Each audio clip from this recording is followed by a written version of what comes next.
So about it's 2016, I think.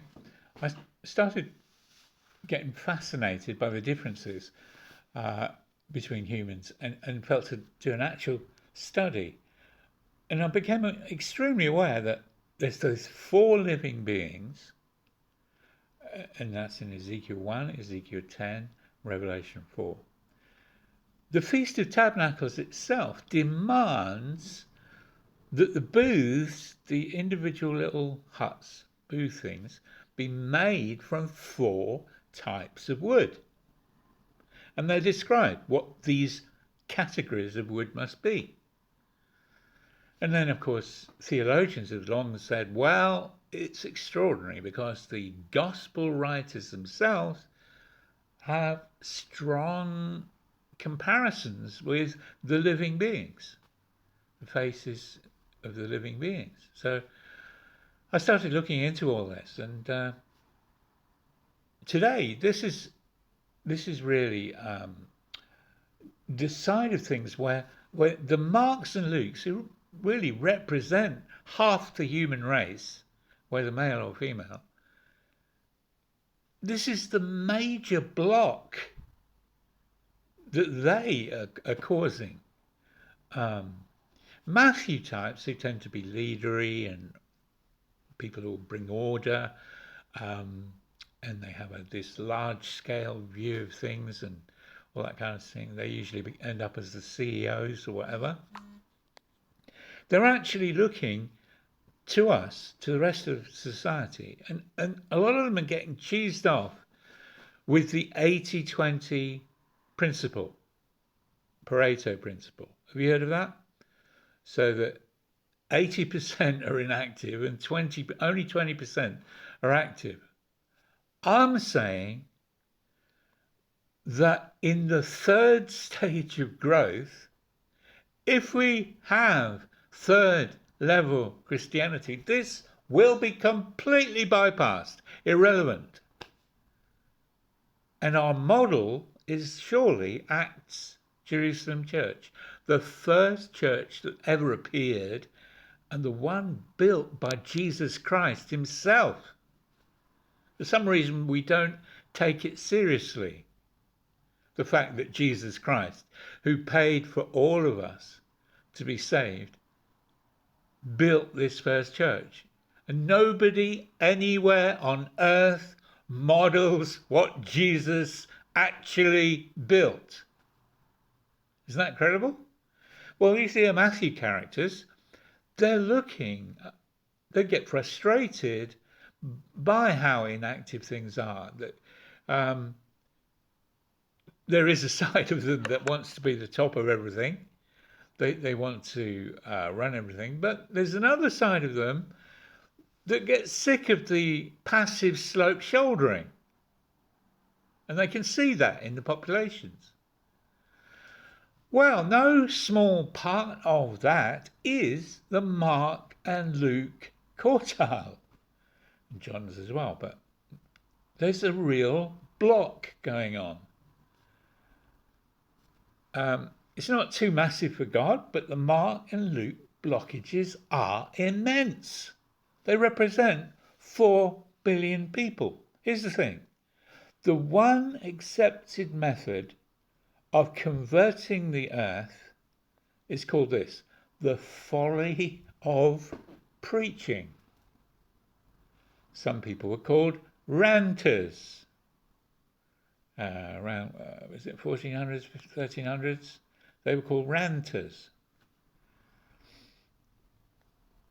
So that's possibly the only way anybody comes to Jesus properly. That, it says, how should people be heard? It says in the Bible. How should people hear the gospel if people aren't sent to preach? That's possibly the only way anybody comes to Jesus properly. I sat for 12 years in a modern Methodist church. Sure, there was preaching going on of a sort, but it's not the gifted grace evangelist message which everybody has seen. This is the divine method. Jesus ascended into heaven and he gave gifts unto men, and the people that get people across from the threshold from darkness to light are called evangelists. And the only way people come to Jesus properly is through the folly of preaching. Mark's and Luke's hate preaching. Let's look at why. Preaching is a type of fiery Holy Spirit way of talking which burrows below rational speech to our spirit, or actually our main being. We are being taught that we are just higher animals. Well, Protocols of the Elders of Zion says people must never find out who they really are, because otherwise we will overthrow them. People say, oh, well, the Protocols isn't true anyway. Well, just think about it, isn't it? Have you read it recently? And if they're saying that, if they're putting that in their little secretive writings, whoever they are, a subset of Jews or whatever, if that's been put in their writings, shouldn't we pay attention? They must never know who they really are, these people. So preaching is this type of fiery Holy Spirit way of talking which burrows below rational speech to get to spirit, or our main being.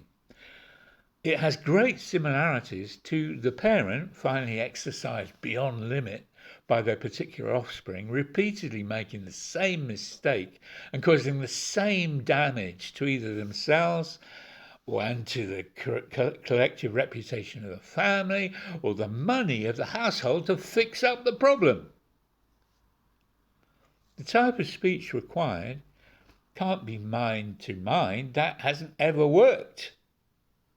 It requires a type of speech that permanently alters their child's operating system, lest the damage and fallout repeatedly occur.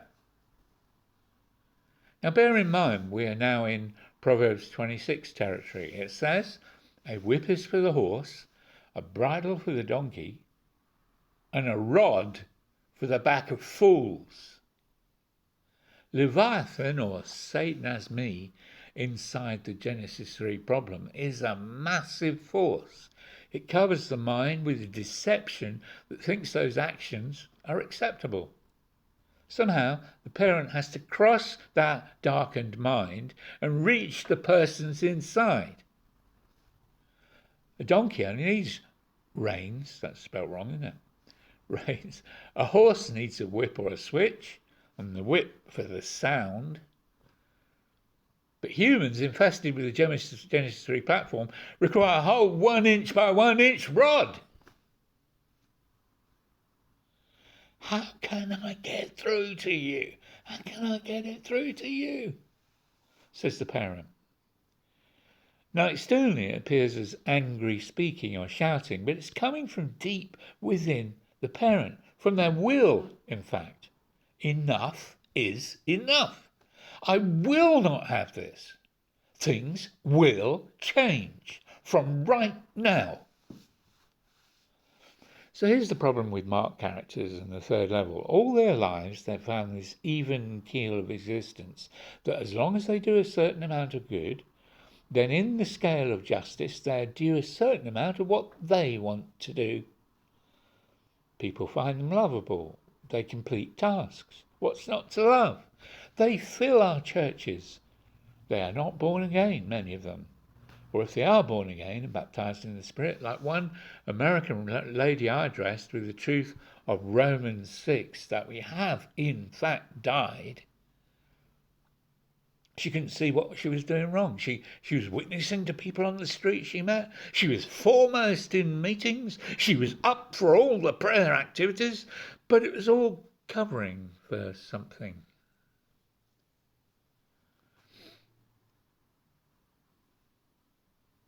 So I never did work out what, by the way, but she was a frenetic ball of nervous energy with a taxing, exhausting spirit that sucked out energy from you, and ultimately accused you. Living Jesus in you as you from a quiet spirit is not enough at all. You have to add to Jesus this, and this. After some weeks of this, I felt to address her at spirit level. Marks have this huge deficiency. If you speak lovingly concerning deep rebellion, they pass it off anyway. They don't even hear it. It just goes off them. But if you address them loudly, they experience it as complete rejection. And that's kind of that. So, yeah, the woman disappeared off. That's that. Luke's have the same problem, but it's couched differently. Being the mind people of planet Earth, they require everything to be reasonable. A clearly stated case. In the last 5 years, so many millions have died. I think 15 to 20 million so far. Largely because of Luke's arrogance and pride. Had they been humble? Had they been sensitive to the Lord? Had they been prayerful people? And not swimming around in this 200-year-old sludge pit of godless atheism and hubris? Here's what would definitely have happened. Like Quinta Corona in Spain, by March or May 2020, these Lukes would have dropped everything and used their main gift to the planet, research, lab research, empirical testing, whether as scientists or whether like John Campbell as investigators of government's own largely hidden statistics, or the small print and test results of remdesivir and the COVID vaccines, and the very inventor of the COVID swab tests would have long exposed what the cartel was doing. None of those millions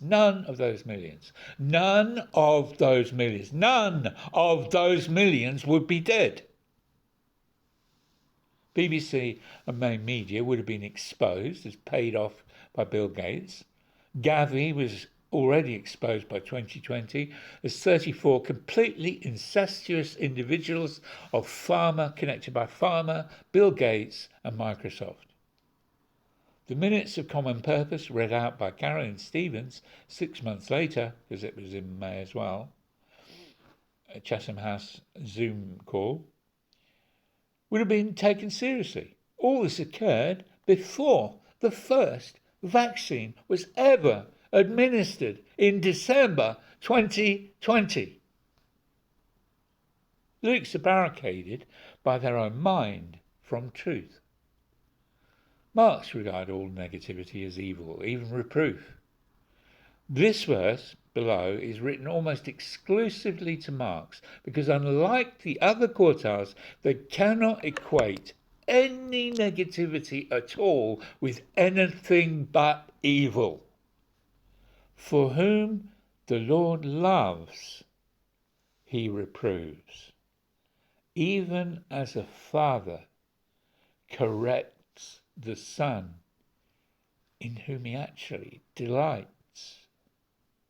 This is the catch-22. With Marx, they demand that you speak softly with them. But the softness doesn't penetrate their operating system, so they change. If you try, as I did, to penetrate the woman's frenetic activity levels, trying to do the work of the Lord for him, they simply regard you as evil and someone who wants to block God's work in the earth. Lukes regard any attempt at penetrating their own hidden operating levels as extreme rudeness, or their diversionary tactic is to describe the attack as emotional. This too is another catch-22. If you argue with facts, Lukes have already made up their mind that the base of their trust is Tavistock Institute Corporation, twinned with BBC in 1947. The actual facts were published by the government for all to see.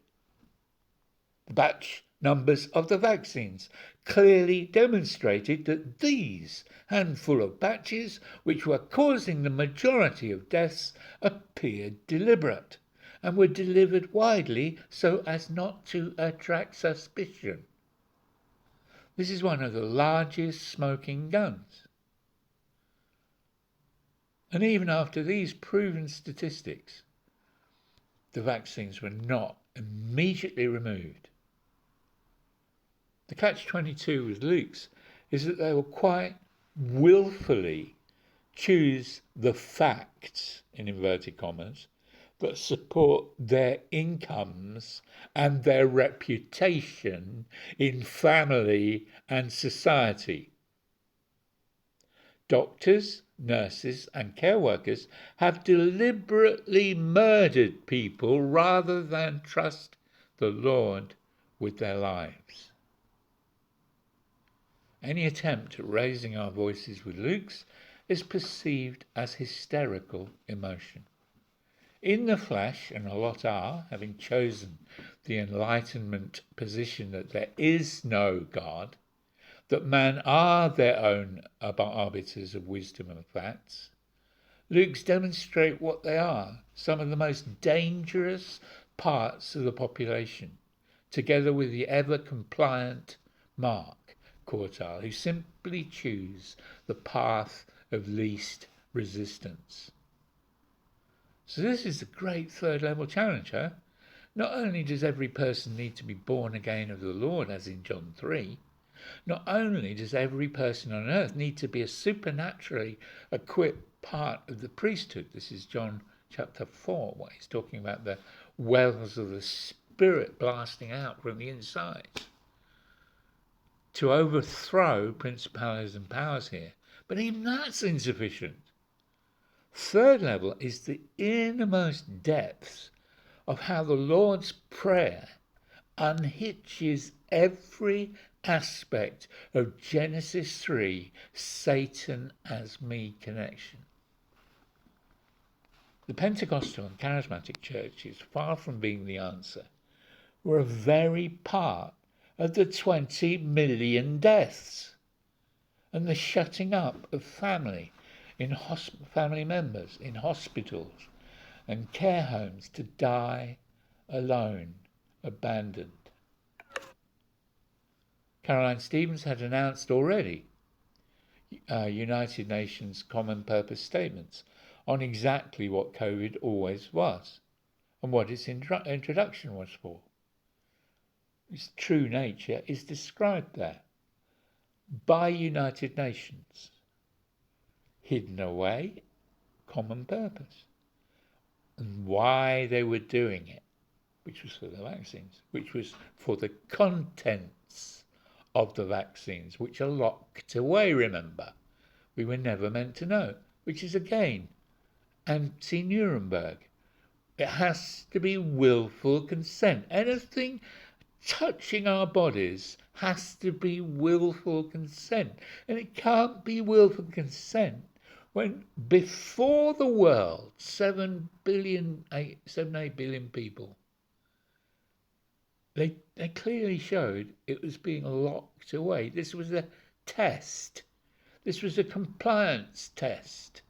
It was clearly locked away. Well, how can you have willful consent? It was in front of everybody, locked away to show, are we ready for the domination of the New World Order? And we were. Nobody argued a bunch. Nobody kicked up, did they? Not sufficient to get anything happening. They sat there sucking their thumbs while the true information of the innards of what you willfully were going to be taking into your body was shut away. What you did was against Nuremberg.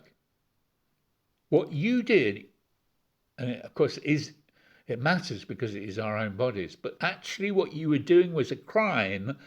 You were taking part of the crime that Nuremberg tried to prevent. You willfully chose to go against Nuremberg, and really the results are your responsibility.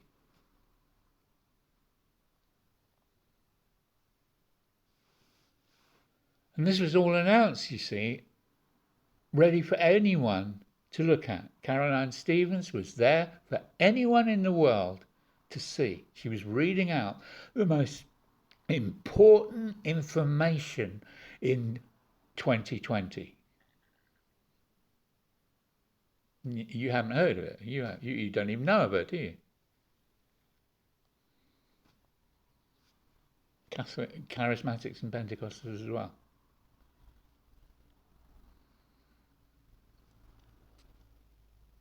House of Rothschild had patented the test kits by name, COVID-19, in 2015. The British government had already bought batches of kits in November 2018. So what they were rolling out in March was a plan, was just an agenda. They made it look like it was totally unexpected. Oh, this is what we must do. This is a plan, you fools. This is a plan, you idiots. Why would... Fact, 2018, November. All ordered in time. By name as well. So this information was on the net in 2020. So what is the answer?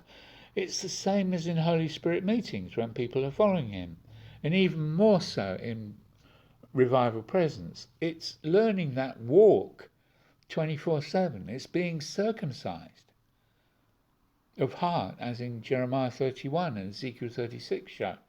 This is the new covenant. The third level, or the third Feast of Tabernacles, which is an open house feast, all these open tabernacles, is not optional, but it shows that it's stable enough to be open house. Pentecostalism and charismatic thing all happens in enclosed meetings. It's not public, it's not put on show, it's not available for people to see unless they actually go there. Tabernacles is one complete frontage missing so that you can see it as it happens.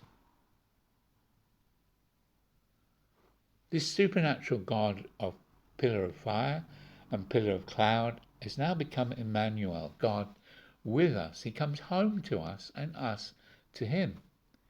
The one flask of oil state of American Christianity and one lone superpowered Catherine Kuhlman is not the same as the first church. The cheap jack quick workaround solution of a pastor pyramid isn't Gate of Mifkad, is it, where the 12 elders sat? Isn't even our natural jury system demanding 12 different individuals, completely different backgrounds and everything? And it certainly isn't 12 apostles, all doing outstanding miracles, demonstrating 1 John 1 co-fellowship, living light, live out from the Father. It's simply not what the woman is in Revelation 12:1. It says, this is the sign in heaven, i.e. it's permanent. She is identified with the bridegroom in his death and resurrection. The sun shines through her. She has a crown of 12 stars to rule locally in the spirit. Think rather Moses with hands raised as the battle went on down below in the valley, rather than Lance Wallnau's 7 mountains of influence and that kind of power. This is a spiritual power. She has the moon, or the whole Genesis 3 lie of dualism, being separate from God, being trying to be like God, and then sitting there on this independent position, looking at the tree of the knowledge of good and evil, good one side, evil the other side. Oh, I can decide this.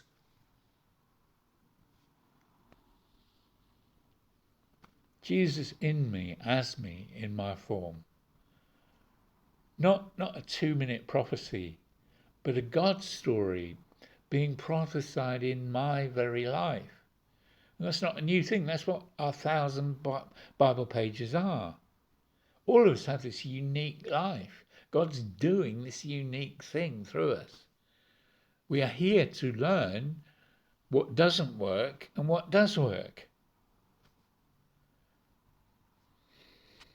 Individuals have found this walk even before Christ, but a full version of City on a Hill has already been lived, and not the cheap jack one-layer gospel of Europe and UK, nor the slightly improved but embarrassingly nauseous two-layer young man stage gospel of the Americans. Jesus came and tabernacled amongst us, John writes. He is the light of the world. The Ephesians 1:10 order must surely be the Feast of Tabernacles order of living, roof with holes, and co-functional for woods. I don't know whether I should have written in there or not. In other words, not Elvis Presley living, one superstar, but 4 co-functioning Beatles.